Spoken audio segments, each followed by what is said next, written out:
Nous allons commencer notre deuxième partie de la journée. Je suis vraiment désolée, je suis Judith Schlanger, j'étais absente ce matin, donc je me joins à vous cet après-midi et j'ai le très très très grand plaisir d'introduire Yael Baruch, qui vient d'Israël, qui est écrivain. Elle a écrit 3 best-sellers, mais elle change de carrière et elle a fait des études sur la culture et maintenant elle prépare un doctorat dans le domaine des écritures, de la paléographie, des écritures de l'époque moderne en Tunisie.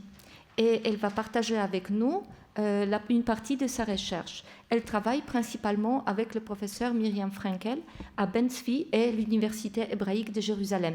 Et Yael, je te donne la parole. Merci Judith pour cette invitation pour être là aujourd'hui. Je suis très heureuse. Et on va commencer.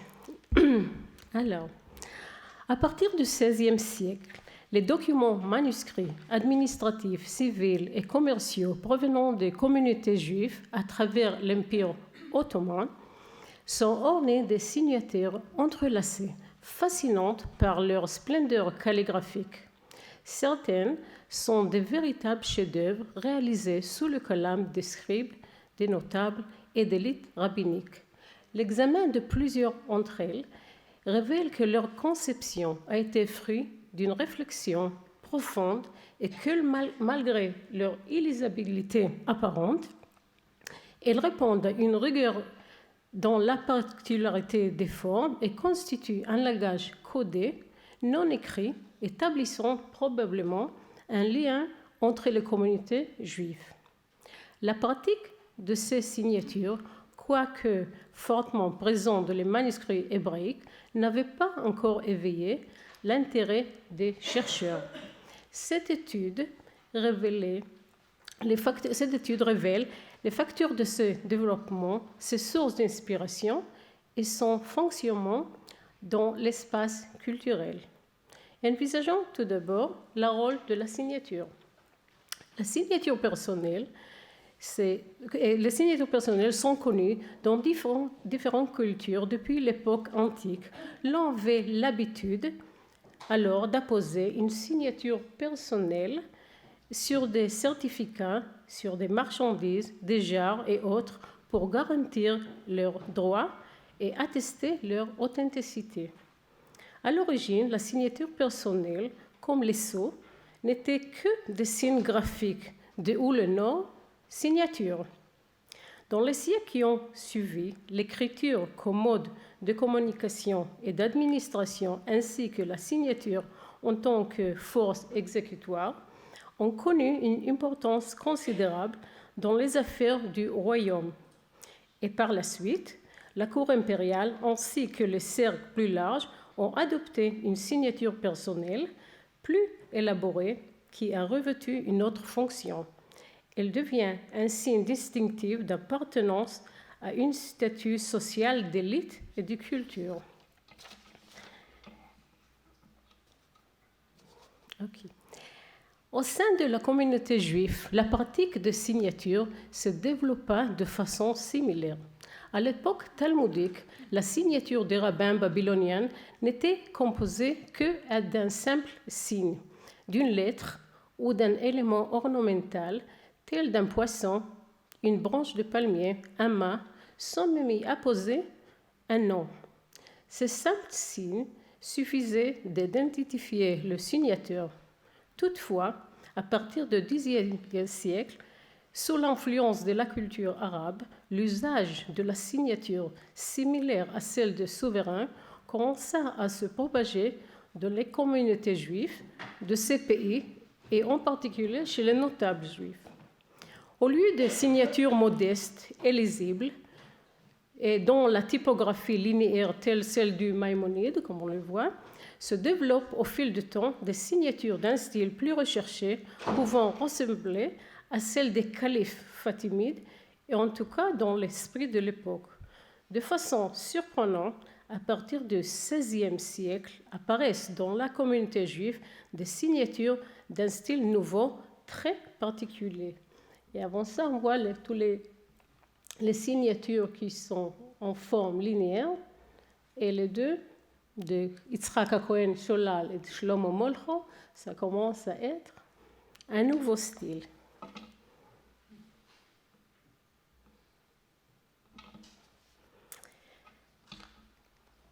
Dorénavant, et durant près de 4 siècles, des signatures élaborées décorent les manuscrits. Elles apparaissent comme un imbroglio de formes et de lignes griffonnées, à tel point qu'il semble impossible de distinguer la forme d'une lettre dans un amas d'entrelacements. Ainsi, leur déchiffrage constitue une véritable énigme.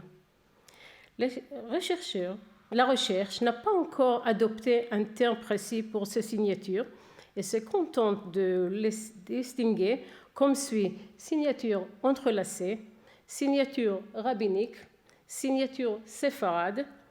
Toutefois, mes recherches m'ont fait découvrir que ce type de signature portait un nom. Au Yémen, de le XVIIe siècle, on l'appelait Ankebuta, araignée en Yémen. Et au Maghreb, on l'appelait Khanfousa, scarabée, en judéo-arabe. Ces termes font évidemment allusion à l'aspect de pattes de scarabée, d'étoiles d'araignée ou de scarabée égyptien. Comme on peut le voir, ces signatures comportent des éléments ornementaux qui prévalent sur l'écriture, de telle sorte que l'ensemble devient un emblème ou une marque de prestige. Et en certain sens, ce n'est plus de l'écriture, mais du dessin. De quoi étaient inspirées les signatures qui se sont répandues dans toutes les communautés juives des pays d'islam? Il convient tout d'abord de considérer l'émergence de ce phénomène sur fond de période historique, renforcement de l'Empire ottoman et propagation de l'art et de la culture arabe. Par ailleurs, et à la suite de l'expulsion des Juifs d'Espagne, se sont formées des communautés juives qui se sont intégrées dans ces régions et qui ont développé entre elles des liens très étroits. Or, l'écriture hébraïque cursive commence à occuper une place prépondérante dans la vie juive de l'Empire, dans la gestion des communautés, dans leur administration, leurs rapports commerciaux et leur vie culturelle. L'histoire octroya un rôle essentiel à la signature en réponse à un besoin vital d'identification d'une personnalité, de sa communauté d'origine et de son statut social. L'influence de la culture et de l'écriture ottomane sur la vie quotidienne de communautés juives est évidente. En effet, de nombreuses personnalités juives occupaient des fonctions administratives, économiques et commerciales importantes dans le cours impérial. Ils ont donc eu l'opportunité de prendre connaissance de documents officiels et de décrets impériaux exigeant la position de la signature du sultan, la tugra. De même, rabbins et érudites qui ne fréquentaient pas la cour du sultan ont découvert eux aussi l'écriture turque et la tugra, incrustées sur les pièces d'or et d'argent, sur l'édifice public et de l'Empire, ainsi que sur tous les documents juridiques inhérents à la communauté juive. La tugra, qui succéda selon certains à la halama, apparut pour la première fois au XIVe siècle. Sa calligraphie et son style caractérisaient plus que tout son appartenance au sultan, bien que la lisibilité du nom du signateur. Une fois fixée et diffusée, la tugra est devenue reconnaissable par tous. Cette typographie scellée dans sa forme comme modèle lui conféra son prestige. Et il en fut ainsi du XIVe siècle jusqu'au XXe siècle. Les notables de la communauté juive ont subi l'influence de cette pratique et cette culture, même de façon très modeste. Le style d'écriture utilisé par la chancellerie impériale était le diwani, Une admirable écriture exécutée par des calligraphes professionnels selon des règles rigoureuses qui limitaient la liberté d'expression personnelle. En revanche, les Juifs de l'Empire utilisaient au quotidien l'écriture hébraïque cursive nommée mu'allaq, suspendue, ou Khatsi Kolmous, que certains appellent aussi écriture séfarade.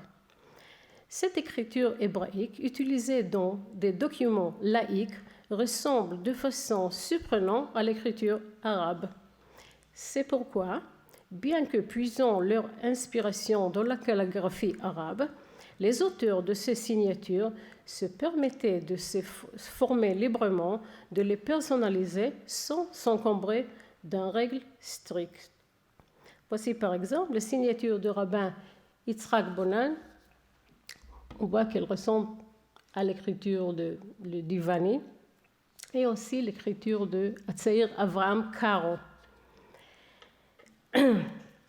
Ainsi, la similitude des formes entre les lettres cursives hébraïques et l'écriture arabe a servi de base d'inspiration et de source d'influence au style, tant pour l'écriture que pour la signature.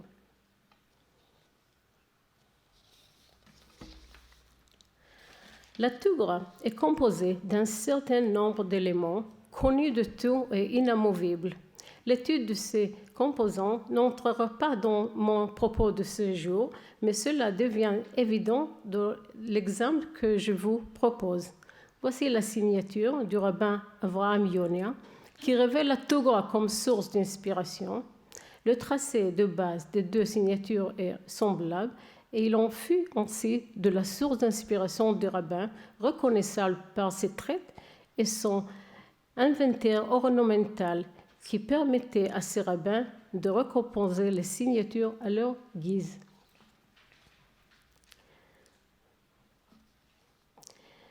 Il est du même pour la Ketouba de Bucarest, qui est rédigée et décorée à l'image d'un firman et chapeautée d'une Tugra indéchiffrable. J'attire votre attention sur le titre de cette Ketouba. Certains l'avaient étudié et considéré comme une imitation de l'écriture, un griffonnage oriental aléatoire destiné à orner le document et s'inspirer de la calligraphie arabe. Mais il s'avère qu'il n'en est rien. Dans mes recherches, j'ai réussi à déchiffrer ce titre. Il reproduit en fait une bénédiction en lettres hébraïques cursives, mu'allaq, et ces lettres ils imitent fortement la calligraphie arabe. C'est notre exemple représentatif de l'engouement pour la forme ornementale et pour l'esthétique du style qui renonce seulement la lisibilité des lettres.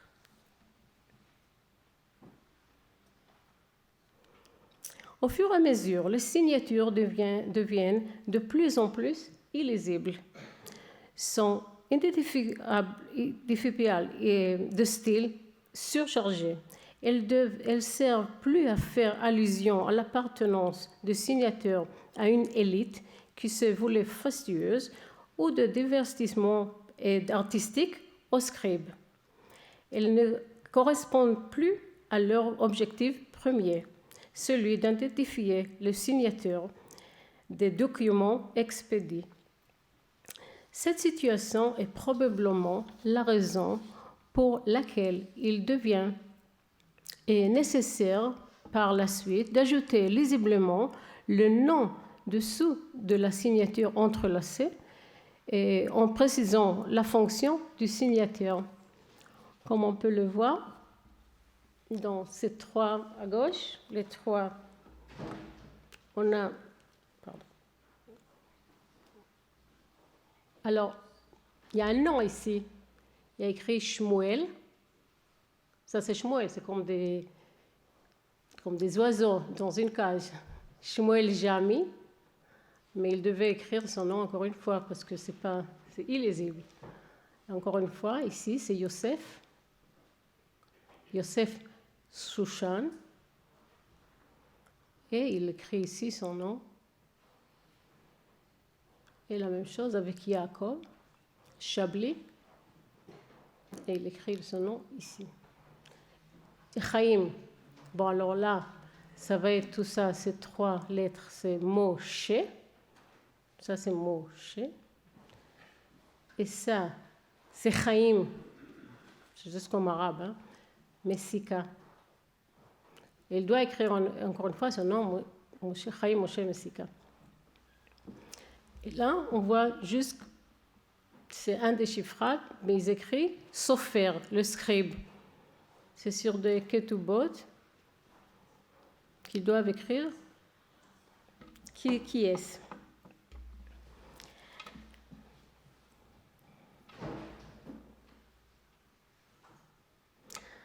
La conception d'une signature distincte de ces autres n'était pas simple, comme en témoignent les archives personnelles des rabbins du Maghreb à partir du XVIIe siècle. On y remarque en marge de nombreux griffonnages ou des exercices dont le but était d'essayer de relier entre eux lettres et éléments graphiques correspondant au style de l'époque. Le dessin prenant à l'évidence toujours le pas sur la lisibilité. Ces esquisses nous offrent l'occasion de discerner le processus de l'élaboration d'une signature. Outre celle signature personnelle, et on distingue surtout la création de signatures aux bases de typographie spécifiques à un groupe en particulier. Par leurs éléments graphiques reconnaissables, elles deviennent une langue visuelle codée, tout en étant illisible, mais parfaitement identifiable par sa forme. Leur but était de préserver leur uniformité et de permettre l'identification immédiate de leurs membres sur les documents sans avoir déchiffré les signatures ou même lire le document. Voici des exemples illustrant les styles de signature propres à certains groupes. On va les voir. Les voilà. Alors, considérons par exemple les divers styles de signature. On peut voir Tiberia ou Safed. Je n'ai pas mis le nom exprès, je n'ai pas mis les noms en français pour que vous voyez le style. Il y a le nom en hébreu, mais le style. Alors, vous voyez le style de Tiberia et Safed au milieu de Rabat et Maroc et Constantinople.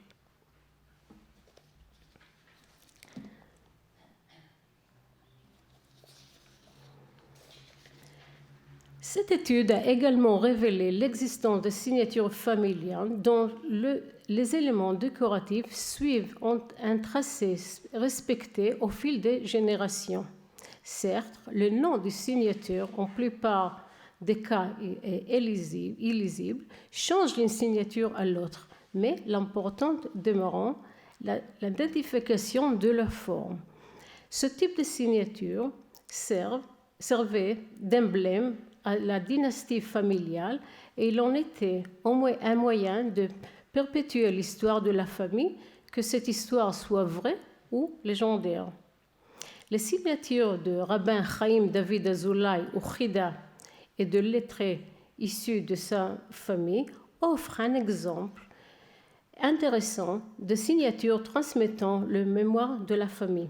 Le Chida, qui a vécu au XVIIIe siècle, nous fournit la raison de l'illustration de la forme d'un bateau qui ornait les signatures de sa famille depuis des générations.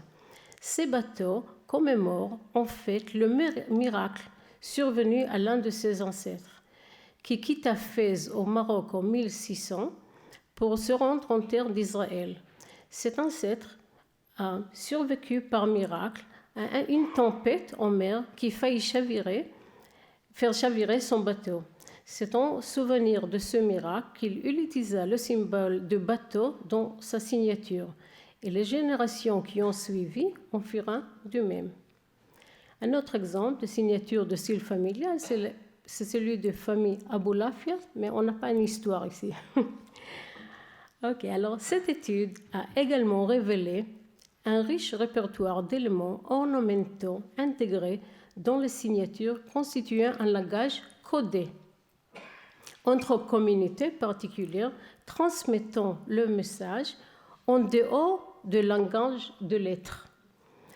Répertoire dont je n'ai pas encore déchiffré de nombreux éléments, mais voici 2 exemples que j'ai pu réussir à déchiffrer.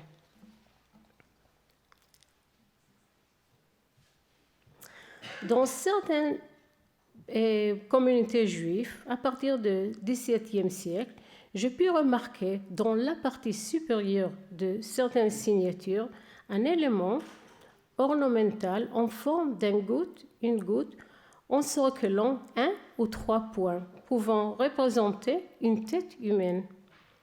De façon étonnante, on ne trouve cet élément qu'au-dessus de la lettre hébraïque Resh, ou à sa place. Du reste, en araméen, la lettre Resh désigne également le mot tête. Alors, vous pouvez voir plusieurs. Est-ce que vous voyez la tête? Voilà. Alors, dans ce nom, on a 3 Resh et on a 3 têtes. Et on a 3 têtes, oui, on a 3 têtes. Et ici, Atsaïr, c'est un Resh là, et ça, c'est Atsaïr. Atsaïr Yosef Enrique, Atsaïr, ça c'est le Resh d'Atsaïr, Yosef Enrique. Atsaïr Yaakov, qui est un Resh, et ça, c'est Hatsaïr, et c'est juste un élément qu'ils écrivent comme ça. 2 têtes, alors il y a 2 Resh, et c'est comme ça, et ça c'est au lieu de dans la signature par-dessus. On voit ça ici aussi, Atsaïr. Et chez Atsaïr, Shmuel Rachamim, on voit 2 têtes, les 2 Resh.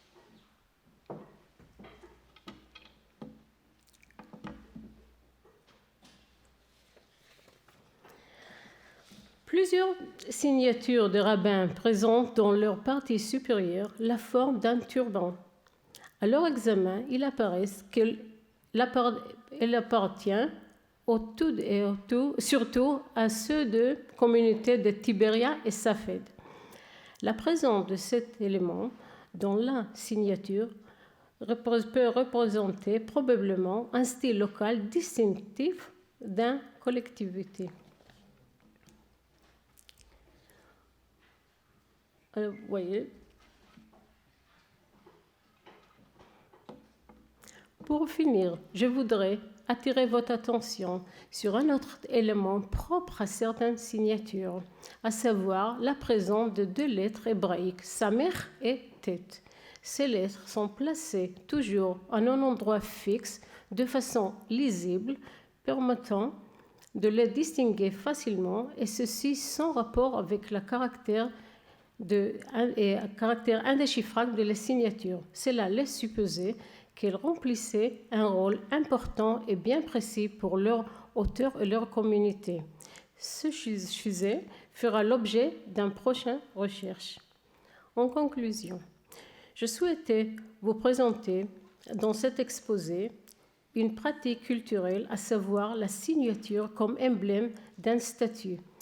En effet, de par de son élaboration et son rôle comme prolongation de son auteur, la signature devient une composante de son identité, un logo, ce qui explique que sa réalisation a été respectée au fil des générations. Cela explique aussi l'importance et la préférence de la forme ornementale, dont la valeur symbolique a pris le dessus sur la lisibilité. Ces signatures nous ouvrent un champ de recherche culturelle d'une richesse exceptionnelle, tels des croquis ou des fossiles ayant traversé les époques et recelant des éclats d'histoire et de vie culturelle. Merci.